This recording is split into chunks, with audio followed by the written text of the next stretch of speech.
Okay Dineshbhai, યુવાનોને રાજકારણોમાં જોડવા માટે તમે શું સંદેશ આપશો, શું સલાહ આપશો? યુવાનોને રાજકારણમાં જોડવા માટે હું એટલો સંદેશ આપીશ કે યુવા વર્ગ રાજકારણની અંદર આવવાથી રાજકારણની અંદર 100% પરિવર્તન આવશે.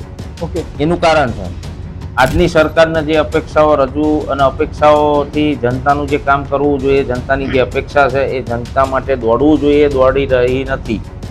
કે કોઈ પણ જગ્યાએ દારૂના અડ્ડાઓ ચાલતા હોય, કોઈ ગુનાખોરી ચાલતી હોય અને તમારું કોઈ ના સાંભળતું હોય તો તમે મારો સંપર્ક કરી અને મને જણાવી શકો છો. એ ગુનાખોરી રોકવાની, ભ્રષ્ટાચાર રોકવાની, ભ્રષ્ટાચાર ખતમ કરવાની જે કોઈ કમ્પ્લેન હોય તો કમ્પ્લેન માટે અમે નંબર બી જાહેર કરીશું કાર્યાલય ઉપર. તો એ થકી સંપર્ક કરી શકે છે કાર્યાલયનો અને ત્યાં અમને જણાવી શકે છે. બાકી બીજું કે સોશિયલ મીડિયાની અંદર પણ હું એક્ટિવ છું. નમસ્કાર, હું બિલ્ડર સહદેવ. તમે જોઈ રહ્યા છો INTV લાઈવ ન્યૂઝ. આપ સૌનું સ્વાગત છે અમારા પોડકાસ્ટમાં કે જ્યાં સમાજના મહત્વના મુદ્દાઓ પર કરીએ છીએ ખુલ્લી અને નિષ્પક્ષ ચર્ચા. તો આપણી સાથે આજે પોડકાસ્ટમાં જોડાયા છે ધોળકા તાલુકાના આમ આદમી પાર્ટીના મહામંત્રી દિનેશભાઈ પટેલ. તેમની સાથે લોક સફરની ચર્ચા કરીશું. તો ચાલો શરૂ કરીએ આજની પોડકાસ્ટ. તો માનનીય દિનેશભાઈ, આપ સૌને પહેલા ખૂબ ખૂબ અભિનંદન લોકની સફરમાં.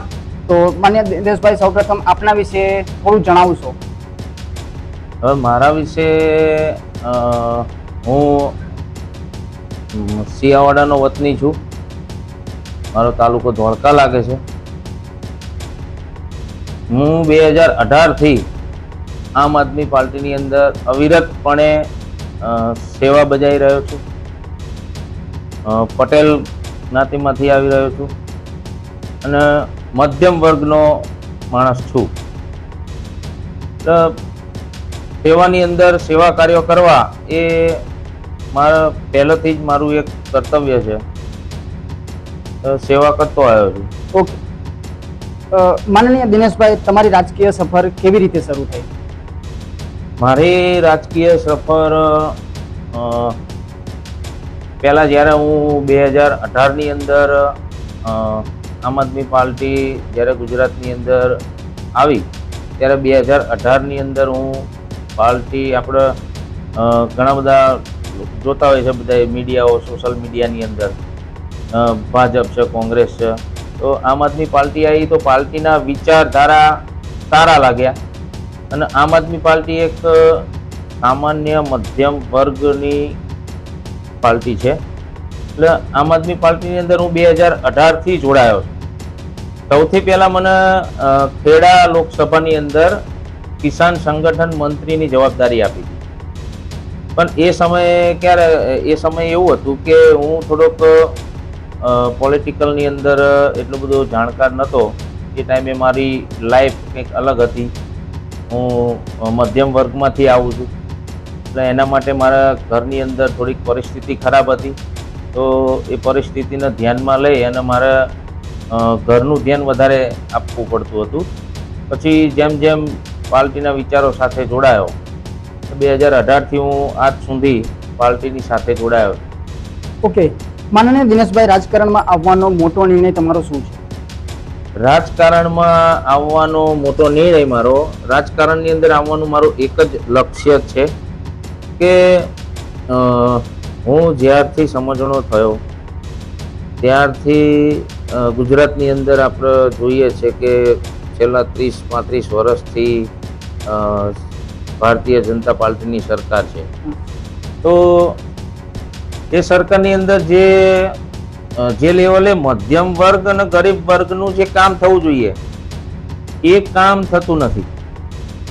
અને હાલની પરિસ્થિતિમાં બી તમે જુઓ તો ઉદ્યોગો, પછી કંપનીઓ, ફેક્ટરીઓ જે કંઈ છે એ લોકોને સરકાર સપોર્ટ ખુલ્લેઆમ કરી રહી છે. ઉદ્યોગોના કંઈ લોનું હોય તો માફ કરી રહી છે. તો ગુજરાતની અંદર આપણે ખેડૂતો જે છે એ જગતના તાત કહેવાય, જેનાથી આપણું જીવન ચાલે છે. તો 30-35 વર્ષથી સરકાર જે આવી એ સરકાર આ ભાજપની આયા પછી ગુજરાતની અંદર એક પણ વખત ગુજરાતની અંદર ખેડૂતોનું દેવું માફ કરવામાં આવ્યું નથી. ઓકે. તો પછી મને એવું લાગ્યું કે આ ગરીબોનું, મધ્યમ વર્ગનું અને ખેડૂતોનું કોણ સાંભળી શકે? તો એક જ એવી પાર્ટી છે કે આમ આદમી પાર્ટી, જે ગરીબોનું સાંભળે છે, મધ્યમ વર્ગનું સાંભળે છે અને ખેડૂતોના મુદ્દા ઉઠાઈ રહી છે આજે. ઓકે દિનેશભાઈ, તમે જાહેર સેવા માટે કેમ આગળ આવ્યા?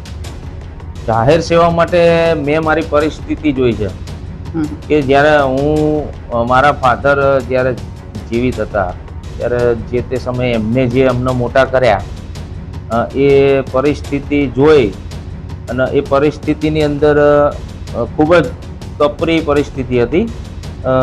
એ સમયે ખાવાના બી અમારે ફાંફા પડતા હતા, કારણ કે એ પરિસ્થિતિ બહુ, અત્યારે તમે માનો તો એ વિચાર કરવા જઈએ તો આંખમાં પાણી આવી જાય એવી પરિસ્થિતિ હતી.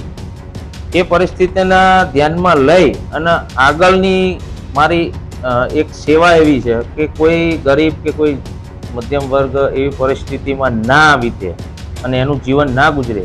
મારો મેન મુદ્દો, મેન હેતુ એ છે. ઓકે દિનેશભાઈ, તમારું મુખ્ય લક્ષ્ય શું છે આ પદ પર? મારું મુખ્ય લક્ષ્ય એક જ છે કે જે મારા વિસ્તારની અંદર, ધોળકા તાલુકાની અંદર, ધોળકા વિધાનસભાની અંદર, મારા વિસ્તારની અંદર ભ્રષ્ટાચાર 0 લેવલ ઉપર મારે લાવવાનું લક્ષ્ય છે. કે નાનામાં નાનાથી કોઈ પણ કામ હોય, કે ગમે ત્યાં સરકારી કામ હોય, કે કોઈ પણ જગ્યાએ કોઈ લાંચ લેતા હોય.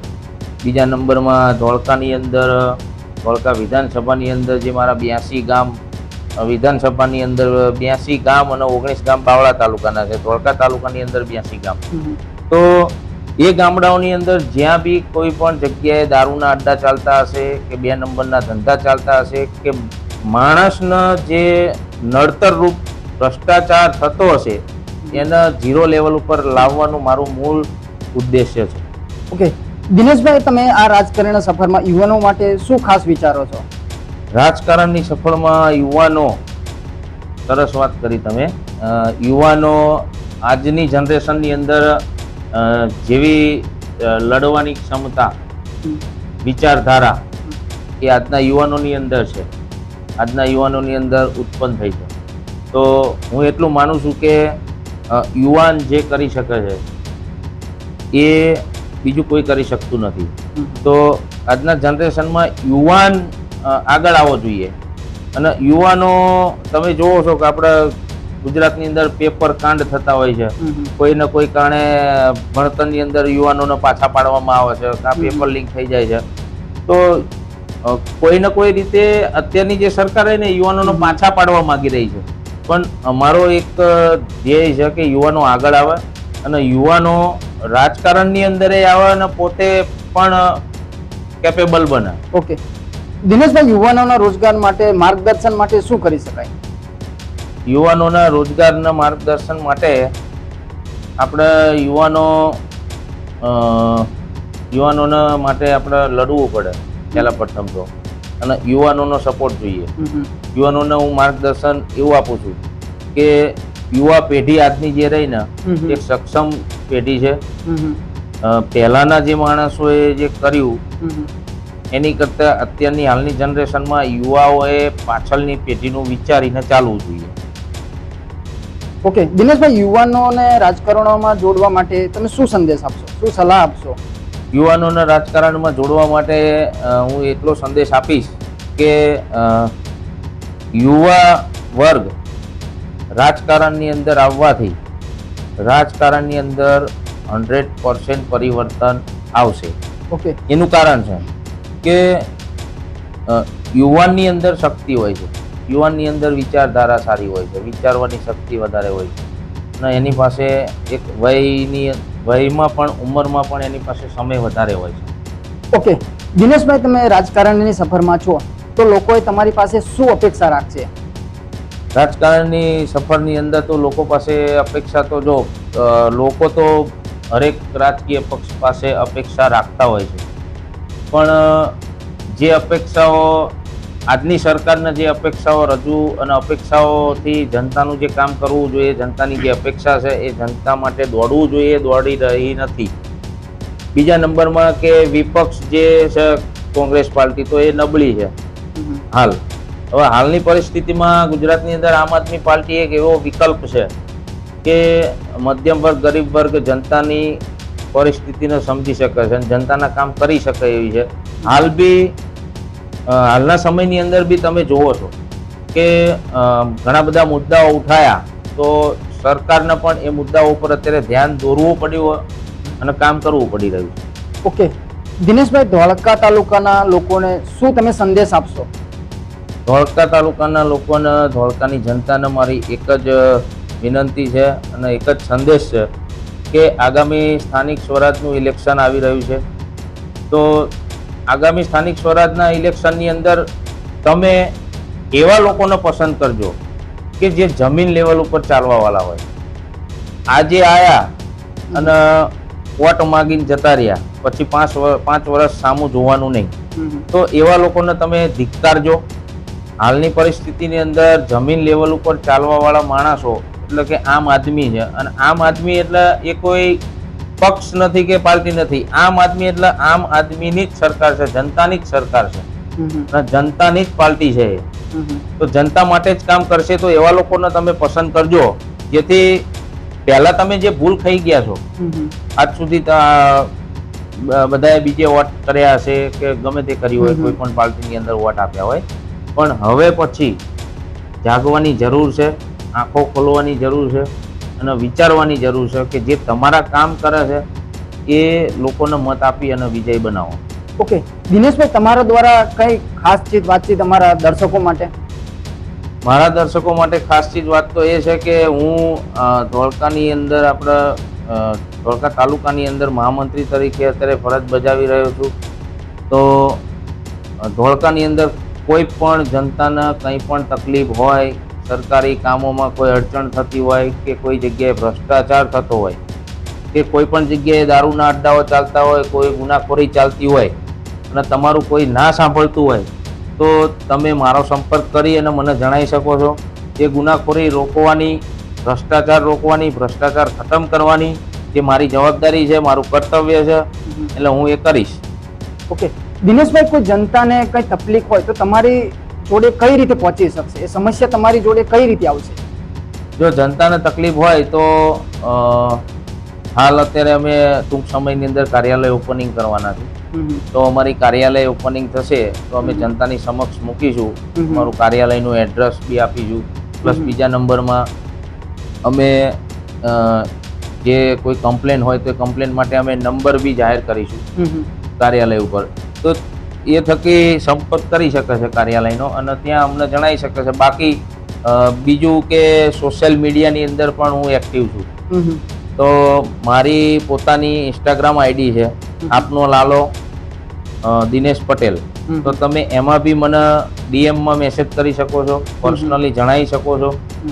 તો એફબી છે મારી દિનેશ આર પટેલ, એમાં બી તમે મને મેસેજ કરી અને જણાવી શકો છો. કોઈ પણ તકલીફ હોય તો અમે અવિરતપણે તમારા માટે તત્પર છીએ. ઓકે દિનેશભાઈ, આપનો ખૂબ ખૂબ આભાર કે આપનો કિંમતી સમય કાઢી અમારી સાથે પોડકાસ્ટમાં વિશે ચર્ચા કરી. તો દર્શક મિત્રો, આગળ પણ અમે આવી જ રીતે ખાસ આગળના મહેમાન સાથે આવી જ રીતે નિષ્પક્ષ અને ખુલ્લી ચર્ચા કરવાના છીએ. તો આગળ પણ નવા મહેમાન સાથે બન્યા રહો અને જોતા રહો અમારી INTV live news. Builder Sahadev, આપનો ખૂબ ખૂબ આભાર. નમસ્કાર.